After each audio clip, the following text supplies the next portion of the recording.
कांच का ग्लास टूटेगा तो वो टूट गया है, खत्म नहीं हुआ है। कपड़े फट गए, कपड़े फटे हैं, खत्म नहीं हुए हैं, है ना। इसी तरह से पत्थर है, सोना है, चांदी है, सब पुद्गल है। पुद्गल है कि नहीं? अरे बोलो ना, सोना क्या है? अच्छा लगता नहीं लगता? अरे बोलो ना, बहुत अच्छा लगता है। और यदि मान लो उस सोने के पीछे थोड़ा बहुत कुछ हिस्सा में ज्यादा कम हो जाए, झगड़ा करोगे नहीं करोगे? करोगे ना। तुम कौन हो? जीव। किसके लिए झगड़ा कर रहे हो?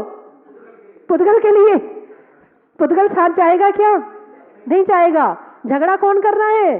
जीव। पुद्गल पुद्गल में रहेगा, जीव जीव में रहेगा। ना पुद्गल जीव के साथ जाएगा, ना जीव पुद्गल के साथ जाएगा। और सारी जिंदगी इसी झगड़े में पड़े रहते, सारी जिंदगी केवल पुद्गल के पीछे पड़े हैं। किसके पीछे पड़े हैं?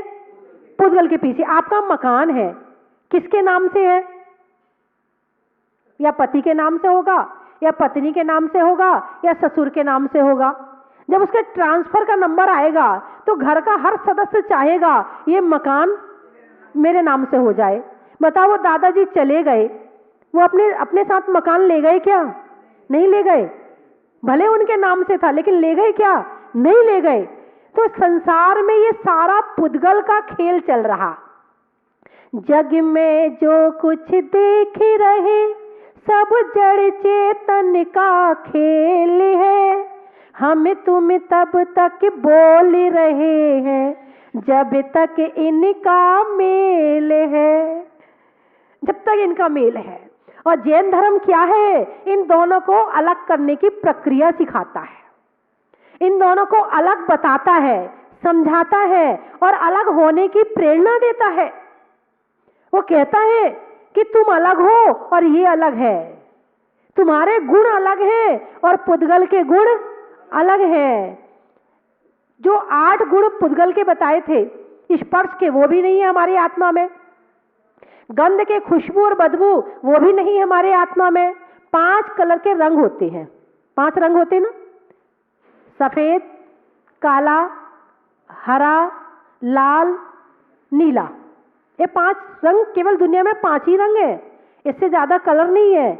जितने आप देख रहे हो ना, ये सब मिक्स करके बनाए जाते हैं। लाल में यदि काला मिला दें तो वो एकदम कत्थई जैसे हो जाता है। यदि लाल में सफेद मिला दें तो वो गुलाबी बन जाता है। गुलाबी कलर अलग से है नहीं है कहीं भी। तो इसी तरह से सारे मिक्स कलर हैं, कलर तो केवल 5 ही हैं। और वैज्ञानिकों ने यह भी सिद्ध कर दिया है कि कलर तो केवल एक ही है। एक बार मैं अंबाला गई थी, तो अंबाला में वहाँ पर साइंस का बहुत काम है। तो वहाँ पर एक जगह रुकी हुई थी, उनकी बहुत बड़ी फैक्ट्री थी। उन्होंने एक गोल इतना बड़ा था, उसमें 7 कलर लगे हुए थे और उसको घुमाते थे एक तरफ से तो वो घूमता था। और जब उसको तेजी से घुमाते थे, उसमें 7 रंग थे।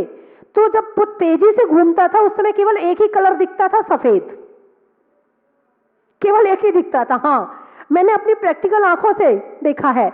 तो उन्होंने जो सिद्ध किया कि सफेद कलर ही दुनिया में दूसरा कलर है ही नहीं है। फिर भी भगवान महावीर हमारे जो कहते हैं बाबा वाक्य प्रमाणन कि 5 रंग हैं तो 5 ही रंग है, छठवां नहीं हो सकता है। इतना मुझे विश्वास है, छठवां नहीं हो सकता है। तो 5 कलर जो होते हैं वो पुद्गल के हैं, शरीर के नहीं है। मैं काला हूं, मैं गोरा हूं, मैं नहीं हूं, शरीर है। मैं सुंदर हूं, मैं असुंदर हूं, मैं नहीं हूं, शरीर है। मेरे शरीर से बदबू आती है, नहीं, मेरे आत्मा से नहीं, शरीर से आती है। मुझ में से खुशबू आती, मुझ में मैं आत्मा नहीं, शरीर में से आती है। मैं लंबा हूं, मैं लंबा नहीं हूं, मैं लंबा नहीं हूं, शरीर लंबा है। मैं ठिगना हूं, मैं ठिगना नहीं हूं, शरीर ठिगना है। मैं मोटा हूं, मैं मोटा नहीं हूं, शरीर मोटा है। बात समझ में आई कि नहीं? एक शक्ति है आत्मा में कि वो जिस शरीर में जाता है उस आकार का हो जाता है और उतने प्रमाण उसके आत्मा के प्रदेश उसमें हो जाते। यदि ये आत्मा एक चींटी के शरीर में चली जाए तो चींटी के बराबर हो जाती है, और यही आत्मा यदि हाथी के शरीर में चली जाए तो इसके प्रदेश हाथी के बराबर फैल जाते हैं। जैसे एक दीपक होता है, दीपक यदि घड़े के अंदर रखा जाए तो उसका प्रकाश घड़े तक होता है, और यदि दीपक को कमरे में रख दिया जाए तो उसका प्रकाश कमरे के बराबर हो जाता है। यही शक्ति हमारी आत्मा में भी है। इसी कारण से ये जहां जाती है उसी के बराबर हो जाती है। तो कौन मोटा है? शरीर मोटा है, मैं शरीर नहीं हूं। भगवान महावीर कहते हैं ध्यान करना चाहिए। किसका ध्यान करना चाहिए?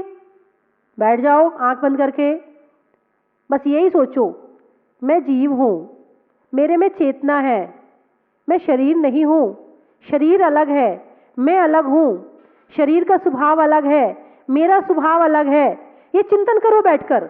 जब तक इनको अलग करने के लिए चिंतन नहीं करोगे तब तक काम होने वाला नहीं है। जैसे एक पत्थर तोड़ते हैं, एक बार चोट मारी, 2 बार चोट मारी, 3 मारी, 4 मारी, 5 मारी, हो सकता है वो पत्थर जो है 100वीं चोट में टूटे तो लोग ये कहेंगे देखो ये टूट गया। ये टूटा कब? 99 चोट ने उसे कमजोर किया है और 100वीं चोट ने उसे तोड़ दिया है। तो इस शरीर के अलग और आत्मा को अलग करने के लिए चोट मारनी जरूरी है, और चिंतन की चोट जब इस पर पड़ेगी तो निश्चित ही है शरीर अलग और आत्मा अलग नजर आने लगेगा। जब ये अलग नजर आने लगेगा तो शरीर से संबंधित जितने हम विकल्प करते हैं सारे दिन, पूरे दिन शरीर में जीते हैं। जीते कि नहीं जीते? सो के उठ के किसका ध्यान करते हो? चलो 7 बज गए, हाँ नहा लो, जल्दी से नहा लिया, जा भाई अच्छी वाली साबुन लेके आना, बढ़िया वाली। अभी अच्छी वाली साबुन किसके लिए आ रही है? शरीर के लिए आ रही है। आत्मा को तो साबुन की जरूरत ही नहीं है। हमारे मुनिराज नहाते हैं क्या? नहीं नहाते, किसी साबुन की जरूरत नहीं है। क्यों? रत्नात्रय पवित्रते। आप बढ़िया बढ़िया साबुन से नहाते हो, वो साबुन लगाते नहीं है, वो फिर भी तुम चरण किनके छूते हो? मुनिराजों के चरण छूते हो। क्यों? उन्हें तो नहाया भी नहीं, आपने छू लिया। रत्नात्रय पवित्रते, जिसकी आत्मा पवित्र है उसका शरीर पवित्र है, और जिसकी आत्मा पवित्र है कितने साबुन लगा लेना, कितने गंगा में स्नान कर लेना, उसका शरीर पवित्र होने वाला नहीं है। तो इस तरह से सुबह उठे, नहाए धोए, शरीर को बढ़िया साफ किया, सबसे पहले ब्रश किया। एक दिन मैं, बहुत पहले की बात है, बच्चों को पढ़ा रही थी, क्लास ले रही थी, तो मैंने बच्चों से पूछा सबसे पहले सो के उठ के क्या करना चाहिए? एक बच्चे ने हाथ उठाया, मैंने कहा हाँ बताओ बेटे। बोले ब्रश करना चाहिए। मैंने कहा घर की मम्मी है ना, संसार की मम्मी है ना, यही सिखाएगी। ये नहीं सिखाएगी कि सो के उठ के सबसे पहले भगवान का नाम लेना चाहिए, सो के उठ के पहले हमें गुरुओं को याद करना चाहिए, सो के उठ के सबसे पहले अपनी आत्मा और परमात्मा, ये नहीं सिखाएगी। वो घर की मम्मी ना, उठ जल्दी ब्रश कर ले, उठ जल्दी ब्रश कर ले। नहीं, मम्मी जिस समय जगाती है, बेटा जल्दी उठ, 9 बार नमोकार मंत्र पढ़। ये बात कौन सिखाता है कि भगवान का नाम लेना चाहिए सो के उठ के? ये जिनवाणी माता सिखाती है, हमारे साधु संत सिखाते हैं। तो ब्रश करना चाहिए, इसका मतलब ये भी शरीर का ही काम हो गया।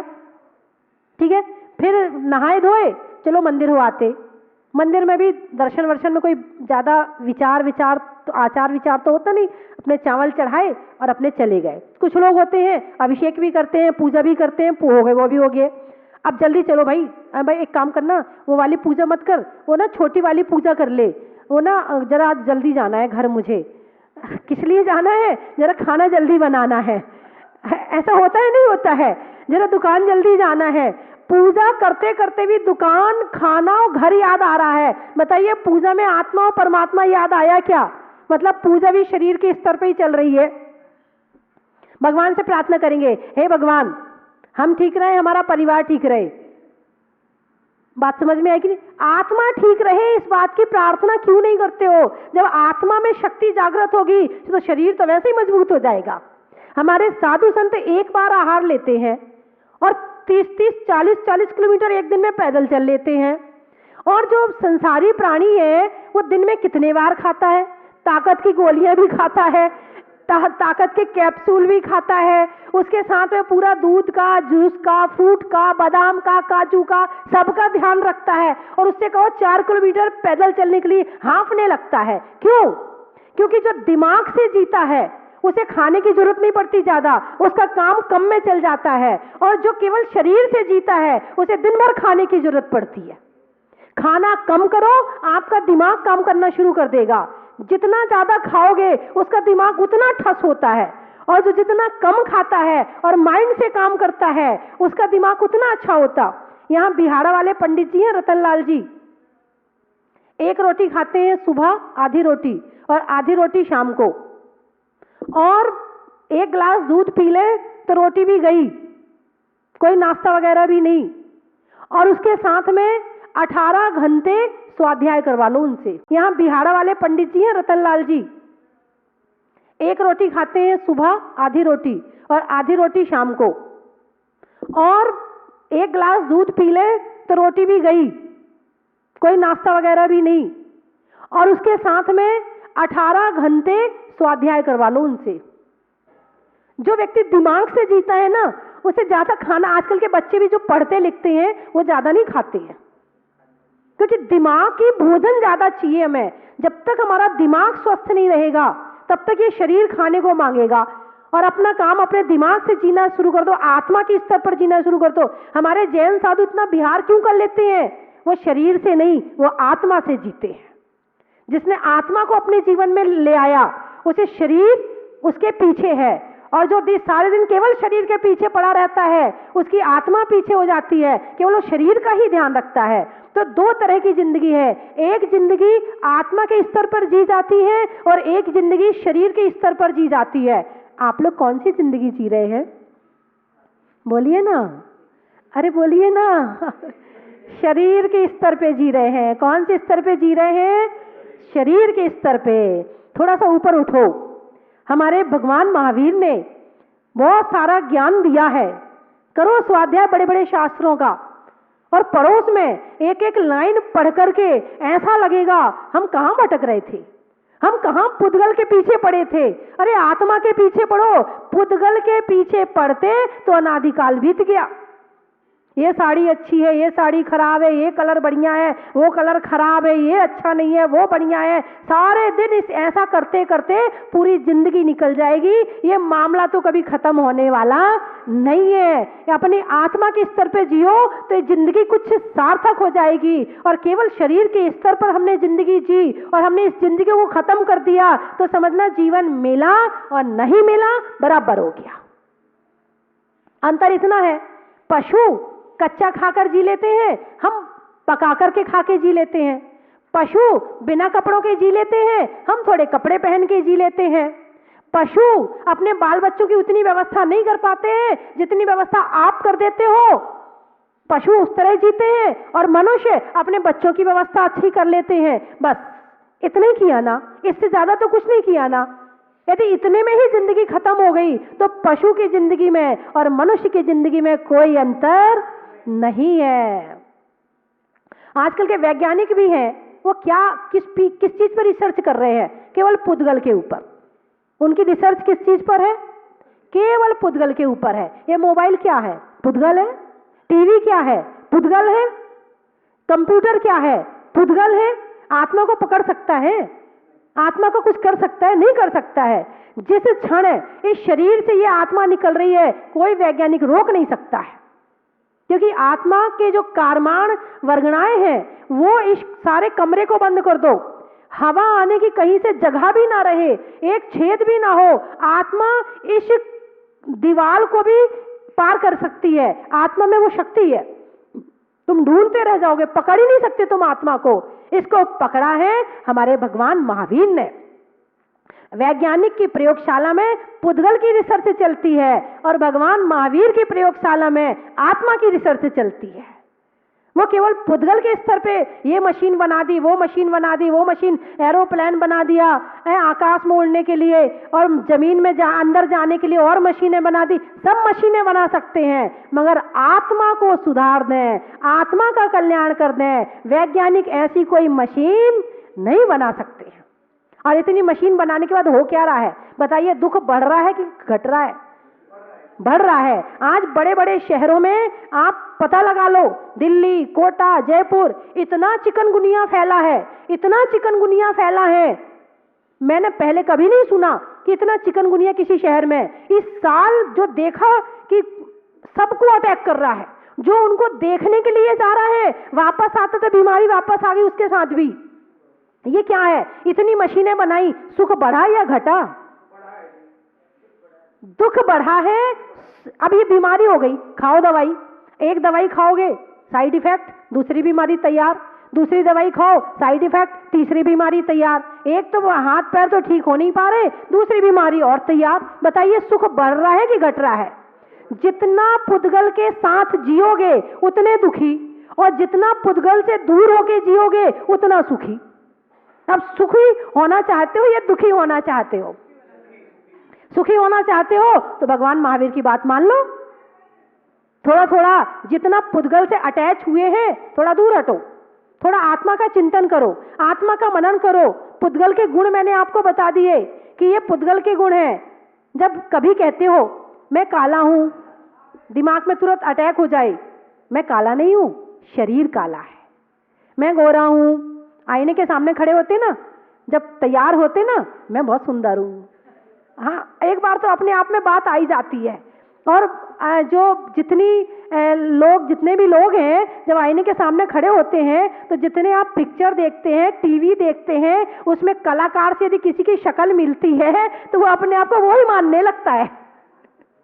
मानता नहीं मानता, वैसे बाल बनाने का प्रयास करता है, वैसे कपड़े पहनने का प्रयास करता है, वैसे बनने का प्रयास करता है। नहीं, उस समय सोचो कि ये शरीर है, आज है और कल हमारे पास नहीं है। ये तो उधार का है। उधार का कैसे है? जितने कर्म थे हमारे पास में उसके हिसाब से हमें शरीर मिल गया। हमारा पुण्य अच्छा था इसलिए हमें मनुष्य की पर्याय मिल गई, अच्छी बुद्धि मिल गई, अच्छे हाथ पैर मिल गए, अच्छा दिमाग मिल गया सोचने के लिए, अच्छा घर मिल गया, खाने पीने की अच्छी वस्तुएं मिल गई। ये हमें पुण्य के उदय में मिली है। और पुण्य के उदय में मिला है तो पुण्य के उदय का सदुपयोग पुण्य में लगा दो।